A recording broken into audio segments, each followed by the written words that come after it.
Welcome to the datacenterHawk podcast. I'm Mike Netzer, joined as always by datacenterHawk founder and president David Liggitt. We're doing this in the afternoon, and it feels so different. It does feel a little different, Mike. I know. We just couldn't get our ducks in a row this morning, but hey, here we are. We are here to produce the content that the people need to hear. All the content that's fit to record. We're the New York Times of podcasts. That's right. Oh, that's right. Okay, so yes, if you're a loyal podcast listener, you'll know that our last podcast was around the hyperscale evolution. You titled it that. I like that. It's a good title. On the podcast, you said, I'm calling this the podcast or the hyperscale evolution. I like that. Which is great. And so now we're talking about the colocation evolution. So there it is. Big part of last podcast was about how the industry has been shaped in many ways by the largest users, the big 5, the big 7, the big 10, whatever you want to call them. And there's a number of companies that are selling to those large users, and they've evolved as well. Yes. And there's been a number of changes that have taken place really over the last 10 years in the space, specifically around those groups that are kind of catering to the large users. So that's the theme of today's podcast. I'd love to get kind of your high-level thoughts. You've had a front row seat to this, obviously been in the space for almost 20 years now, and have really seen some of these changes take place kind of up close and personal. So let's kick it off there. Yeah, that's good. So at datacenterHawk, we track basically two parts of the market when we think about market size, and we talked a little bit about this during the Hyperscale evolution podcast about the size of the hyperscale market. But basically, right now the market, as I'm looking at our site here, is in the U.S. is roughly 36 gigawatts of power, split almost evenly. That's right, between the colocation market and the hyperscale market. We're talking about colocation, so 18 gigs of power across the markets. In 2015, the reason I'm bringing that up, in 2015, again, now it's 18. In 2015, it was 2. So it's grown quite a bit over the last 10 years, and there's been a lot of things that have shifted. One of the first, previous to datacenterHawk, I worked at a real estate company, and one of the first deals I ever worked on was a 2 to 4 megawatt like leasing requirement. So it would go into a colocation site. And so we were looking in Dallas, and at the time, this is 2009, Mike, 2010. There were really 2 locations here, 2 or 3 locations in Dallas that would make sense to do something like that. And one or 2 of the groups, we couldn't get to call us back at the time. So this is basically at the time a $30 to $50 million lease commitment. Yeah, which would have been very top of the market. That's right, that a company was about to make, and the data center operator community wasn't really at a point where they understood how, anyone other than the company really played a role in some of these deals. And so if you've been in the brokerage world, that that dilemma. But we were able to get a hold of people. It ended up going into one of the data centers here in Dallas. And it's still there for what it's worth. And that funded your first Ferrari. That's right. No, second one. Second Ferrari. Yeah, that's good. Just kidding. Gosh, Mark. For the record, David Liggitt owns no Ferraris. I don't. I do not own a Ferrari. I'm just kidding, but that was a pretty massive deal at the time. Yeah, I mean that would still be a very significant deal if you're in the brokerage world. But as we talk, the landscape of deals, they've gotten much larger. Yeah, and I think we'll actually probably come back to the deals those size here in a minute with some of the comments that you were talking about earlier with the enterprise market. But I guess my point is with this is that, back then, marketing these sites and really having the forward thinking of like, hey, there's an investment we're making in this building, we've got to lease it. It was just a different approach now. So that's one of the things I think that's changed the most is not only the maturity of the facilities, the design of the facilities. Back then, it was the typical electrical mechanical design solutions were like 2N. There was even some 2N plus 1 or 2N plus 2, which that's a whole other podcast over a drink that we should talk about is the redundancy or the reliability and redundancy changes. But the design has changed significantly, and it's one of the reasons that the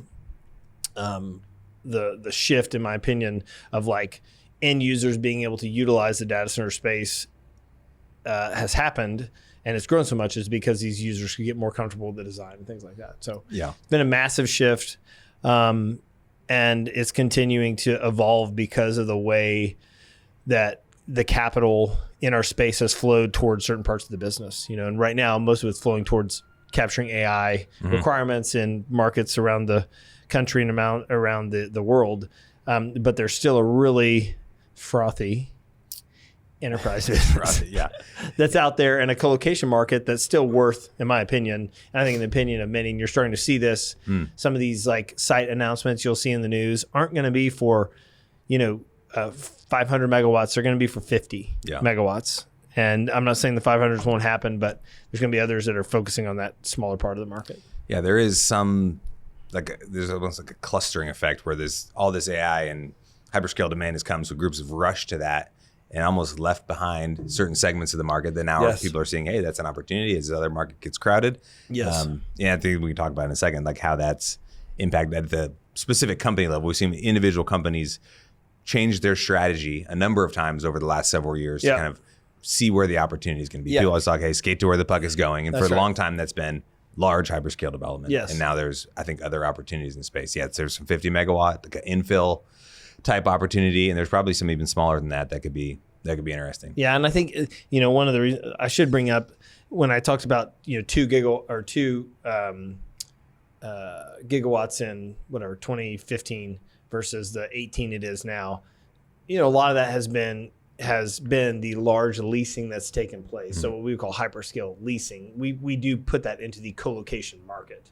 Now there are some people that are going to have this definition of colocation in their head that's like a cabinet or 2 cabinets. Yeah, retail is what they're talking about. That's right. And so, we split up our view of colocation is retail, wholesale, and hyperscale. And that's really leasing, the leasing of data center capacity. Yeah. And each one of those groups has different needs based on their size, based on the application that they're running, based on the probably the company history and like have they stored their IT equipment traditionally like on their own premises or leased it before.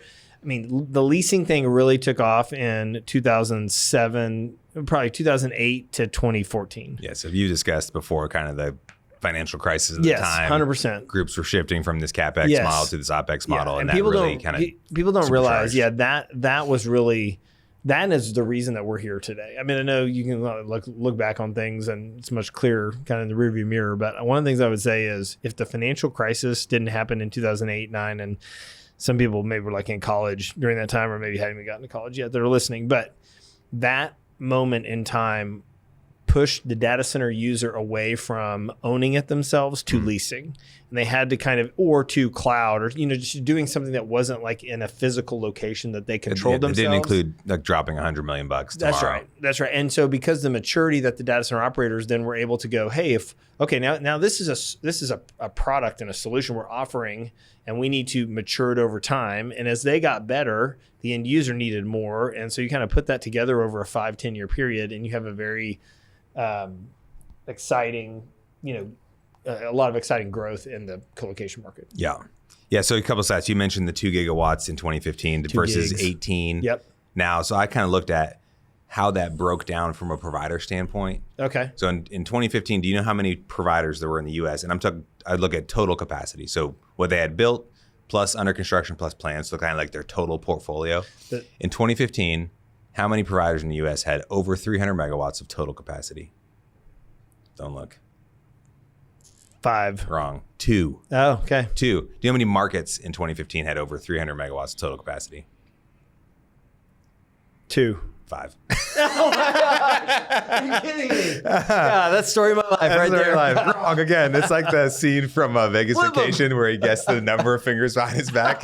3 wrong. I didn't even know that. In 2020, 12 providers. Unscripted. Yes. This is an unscripted podcast if you couldn't tell. It's quasi-scripted. It's semi-scripted. It's scripted adjacent. Okay. In 2020, 12 providers, 12 markets. Okay. In 2024, 42 providers, 28 markets. Say that again for the slower listeners here. Dub this. Can we slow this down like 0.5? Right. In 2020. In 2015, 2 providers, 5 markets with over 300 megawatts total capacity. 2020, 12 providers, 12 markets. Yeah, there you go. 2024, 42 providers, 28 markets. Wow. So that just underscores the spread. And it's probably to your point, like we like to talk about themes and narratives, but we're tracking this to the facility level. So you can see on our website, of course, like exactly the facilities, the companies that have gone into that, the different markets where there's been, growth over time. that's kind of another theme we can kind of tangent here. There's been change amongst the providers, and there's been change amongst the markets, where you've seen different markets from time to time like experience periods of rapid growth and then slow down, typically because of power shortages. Like Portland's a great example, which was pretty small market, and then 2021 like just doubled in a year or 18 months, then doubled again, and then it's kind of slowed down. And ran out of power. So anyways, that's kind of the underlying stats. And then, again, I looked at that from the total 2 gigawatts, or basically 3 total capacity by my definition, not just built. But then in 2024, 51 total. So it's kind of owned plus under construction plus plans. So that just, again, underscores the size growth. And obviously that's hugely underpinned by massive 500 megawatt to gigawatt campuses.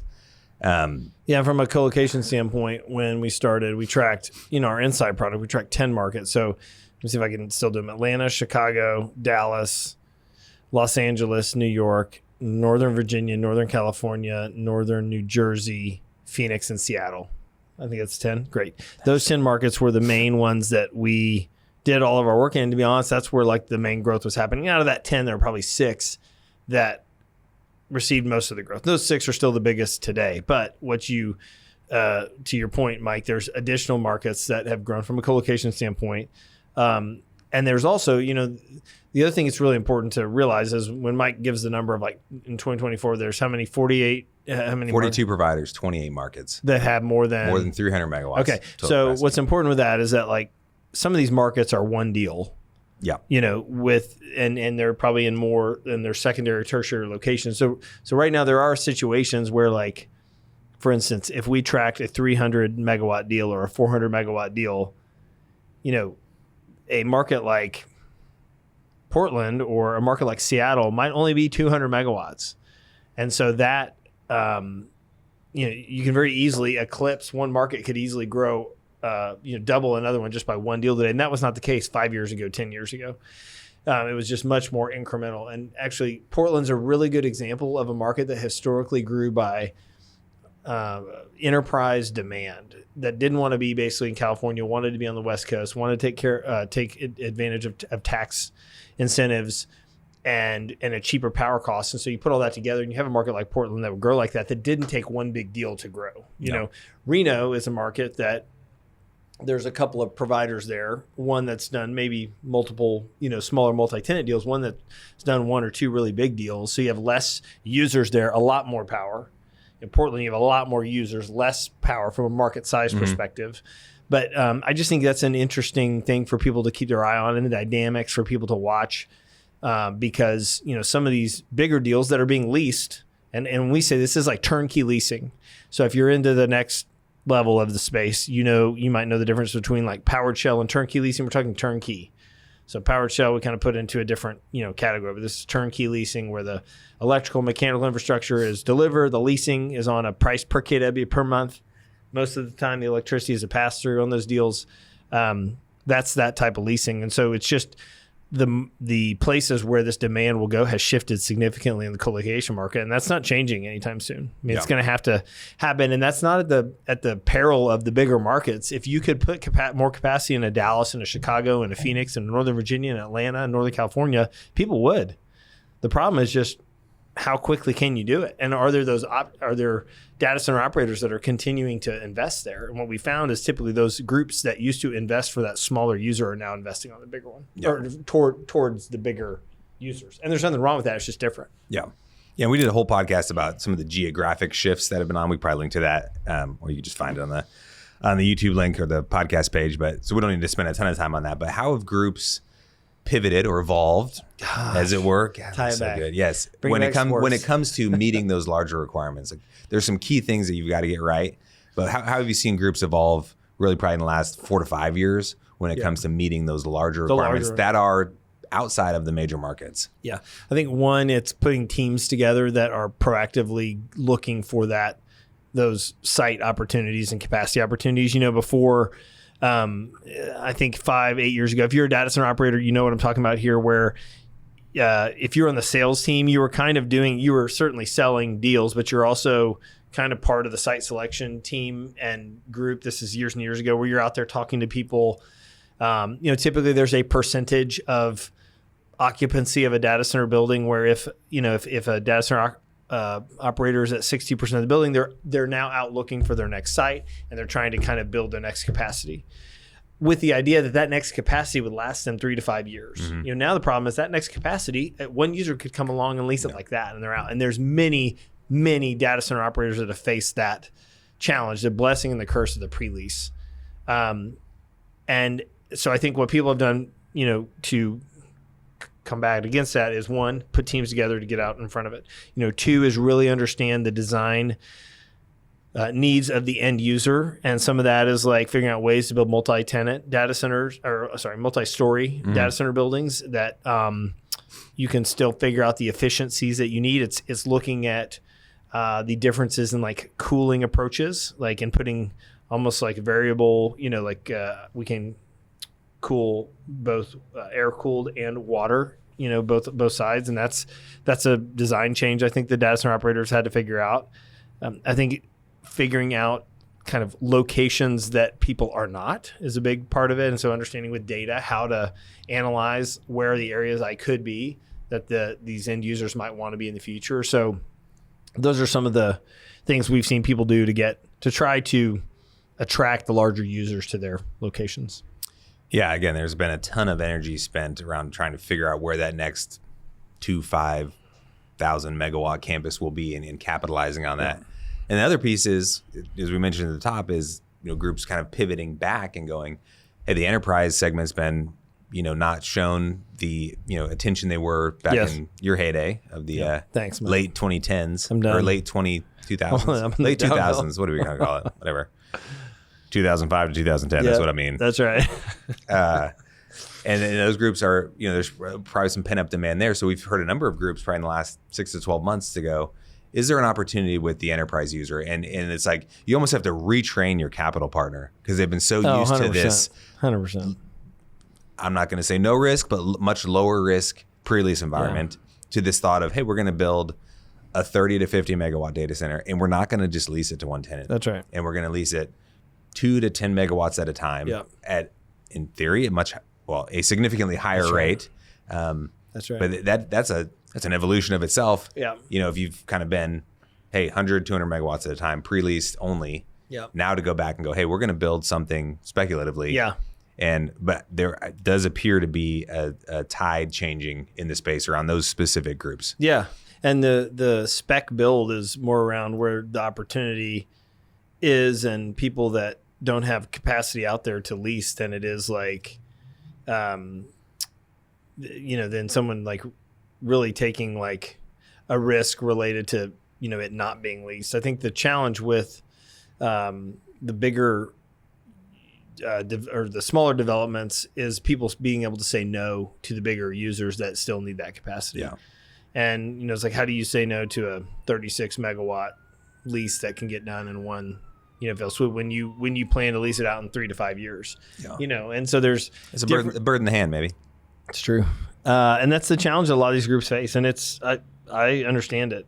But at the same time, it's the people saying yes to that have created this environment, which is these groups don't have a lot of great options. Yeah. And they're trying to figure out what is next and how do you get capacity in places that you can not only like be today, but also grow tomorrow. And that's just very hard because that mentality and that capital is being spent at like the campus level for one user or two users and not the individual groups. But that's I think a couple of years ago we were talking about this, that like there's an opportunity here. You started to see groups that, I know of a data center operator that told me once before that they turned down 150 to 200 megawatts of enterprise deals in a year. They kept track of them. They could go through a list and go, hey, here's a 500 kW deal that we had to say no to. We didn't have the space. Here's a 4 megawatt deal that wanted to be in Phoenix, and our site got leased in Phoenix a year ago. Yeah. We're still out trying to find our next site. Here's a thing in Atlanta, that 10 megawatt deal that we couldn't do. We would have loved to have done it. We couldn't do it. Yeah. And so when you start seeing that, you're going, well, number one, where are those deals going? And number two, are they going into second gen space? Are they going to the cloud? Does the 500 kW user go like, I don't want my own space. I don't want my physical location anymore. I'll just, transition this to AWS or something like that. So it is a different time in the market, and that's part of the. I'm excited to sit here in 5 years and see how many of those buildings have been built. Who has the discipline to do it? Discipline. That's a great word. Yeah, that's exactly what it'll take. It's an evolution of discipline. An evolution of discipline. Thank you, Jocko. Yeah, buy my book. So I think that's the challenge that a lot of David has a separate podcast where he just got tanked up on. He just sits real close to the microphone and talks like this, real intense about good stuff. Yeah, good. Do you want to listen to Hyperscaler? Good. So, I'm very interested to watch this part of the market evolve and grow. Evolve and grow. That's a good point.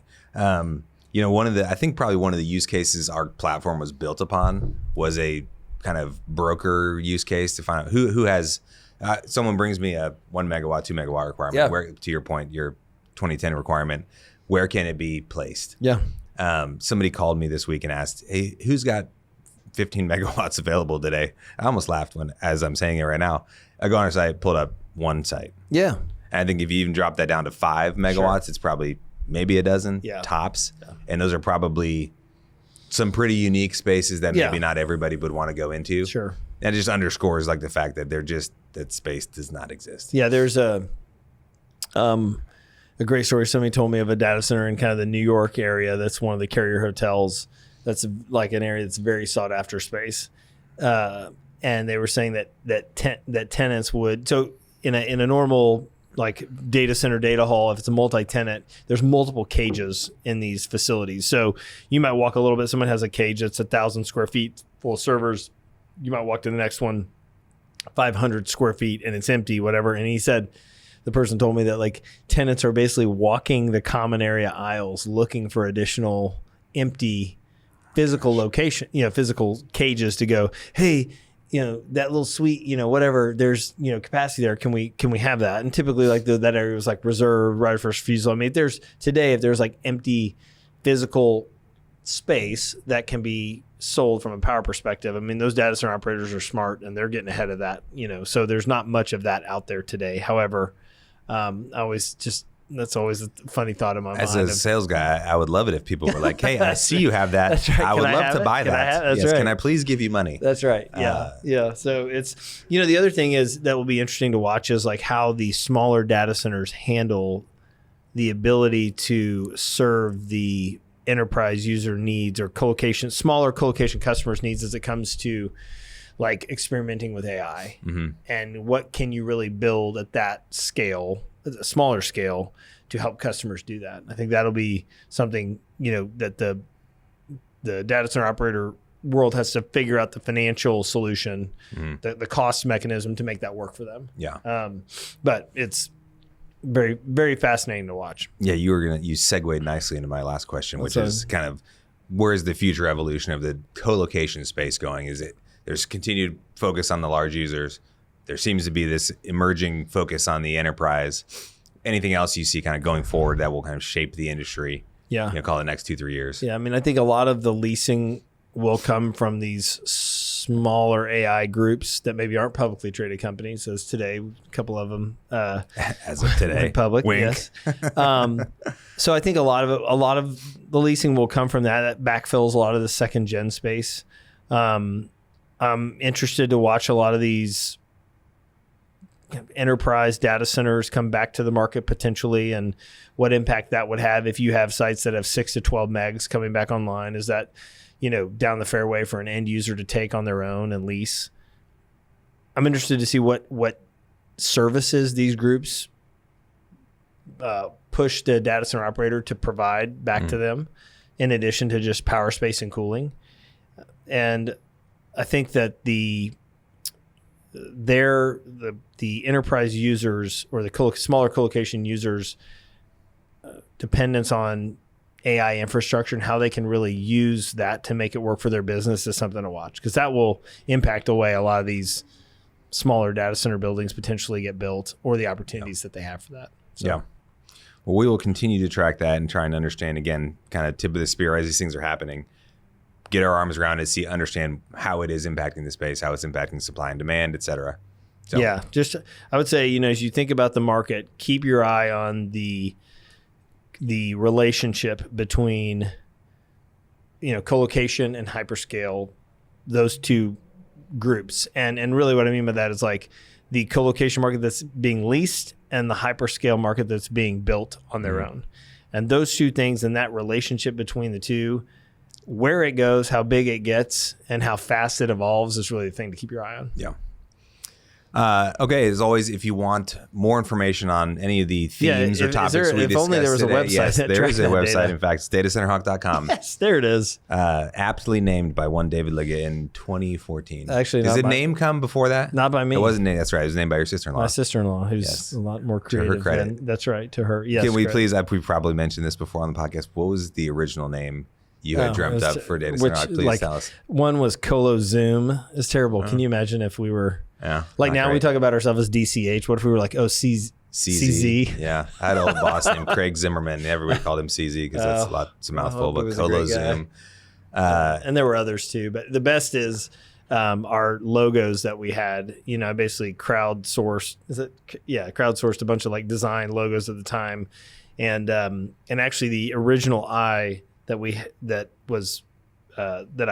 I picked, there was an evolution to today's eye, Hawkeye. Yeah. This one right here. But the one that was before was really hard. It was like a hard shape. It was really like hard and rigid.